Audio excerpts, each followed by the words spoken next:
everyone, welcome to day 18 of the Chilling Challenge. Today's theme is Hocus Pocus, and I don't know if I've said this before, but Hocus Pocus is one of my favorite Halloween movies, if not my favorite. I think it is just my favorite Halloween movie ever. It came out the year I was born in 1993, and I pretty much have loved it since then, except maybe I didn't watch it as a baby, but whatever. For a while we were planning the Chilling Challenge, I didn't really know what I was going to do for Hocus Pocus, and then all of a sudden it just kind of came to me while I was watching a Thingamavlogs video, and I decided to do a Disneybound video. I don't do a ton of Disneybounds because I never feel like the clothes that I already have fit into any of the character color schemes, and I'm kind of a broke college student. Everything in Mary's outfit I already had, except for the patchwork, which you'll see later. These three Disneybounds were super easy to put together, which is really great, especially for a plus size woman like myself, because plus size clothes are already difficult to find and buy, but I had a lot of pieces, or I bought a lot of really affordable pieces that would fit the color scheme of each character. So first is Mary Sanderson. So Mary wears the red top, or she has the red hood, and so I was trying to go for that, so I wore just a basic red v-neck that I got at Forever 21 a while ago, and her skirt has a bunch of different patterns, which I kind of thought ugly Halloween pattern basically, and I've had that black skirt for quite some time. I believe I got it at Target, and the boots are also from Target. I wear the same boots on all three Disneybounds.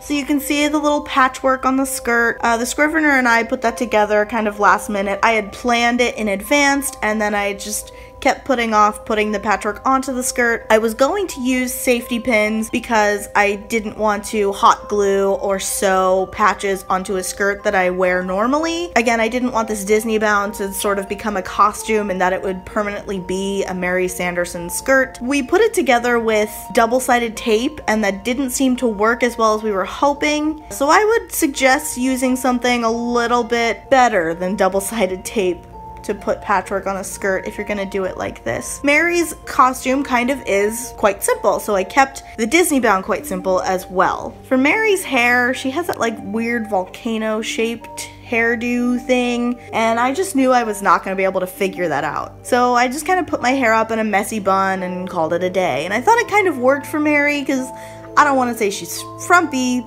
but she's kind of frumpy. I kept the makeup simple for all three of them. For Mary, I just wore a red lipstick, and I just had some simple black eyeliner, which is my normal type of makeup. I wore different earrings for each of the Sanderson sisters. However, Mary's wasn't specific to her character at all. I just found this really cheap earring set at Walmart. It had 3 pairs of earrings. There was one that I had in mind for Sarah, one that I had in mind for Winifred, and then Mary's was just kind of left over.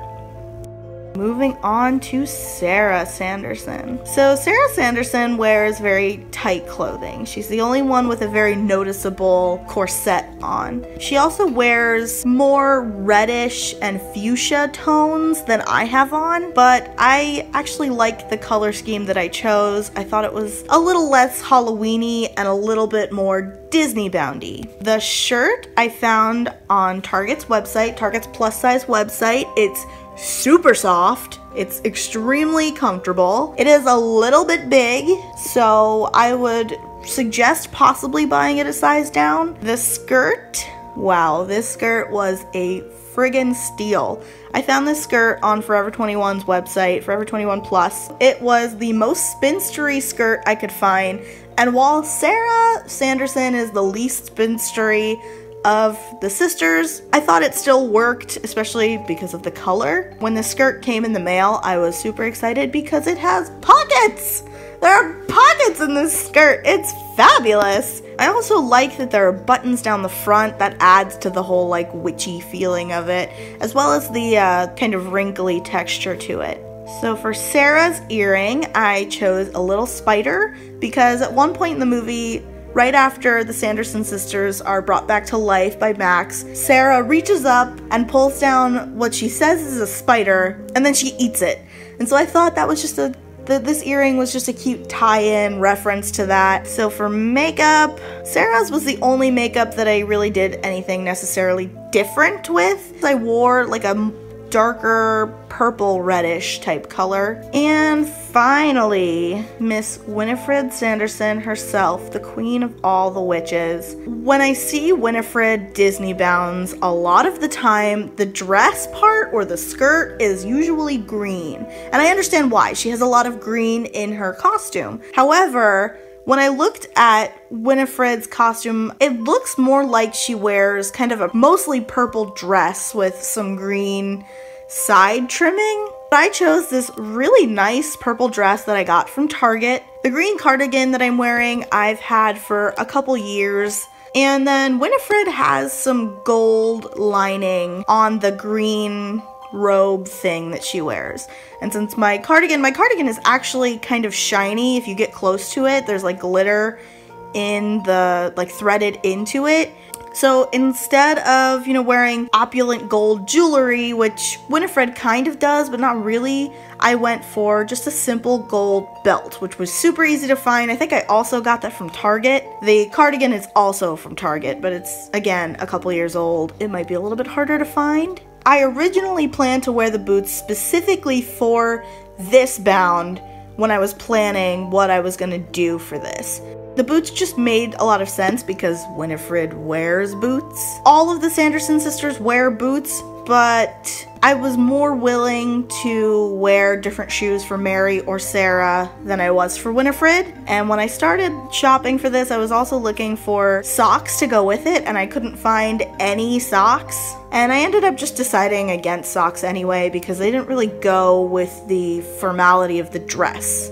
Then there's Winifred's earrings, which I chose little skulls for, and I was trying to think of a reason why I would specifically choose the skulls for Winifred, but I think it has something to do with how intimidating her power is. She's the only one that is, I don't know, capable of making that potion that kills children, so I guess I'm making the connection between Winifred and death for the earrings. And then there's the nails. I got the nails at Walmart. They're Halloween nails. They were only like $3, but they were a terrible mistake.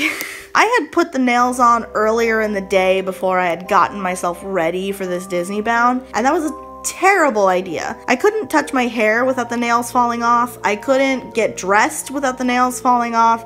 By the time we got out to film this, the nails were just falling off all over the place. I specifically bought them though because they're velvet textured. I thought that was the coolest thing. I was like, I'm gonna have velvet nails, but then they turned out to be a really bad idea. So Winifred has that like heart-shaped hair almost. It kind of mimics the shape of her lipstick, which I was going to try neither of those things. So I went with just a plain red lip for Winifred.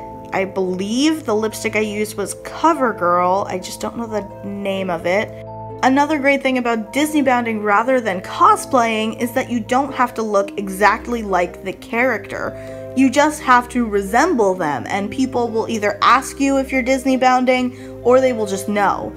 They usually still ask you anyway to make sure, as a kind of pleasantry, but people will know. Thank you so much for watching this video. In the comments below, let me know what Disney villain you've Disneybounded before, or what your favorite part of Hocus Pocus is. If you like this video, please give it a thumbs up. If you're not already subscribed to us, please do so down below, especially if you want to keep watching the Chilling Challenge. The Scrivener will see you tomorrow.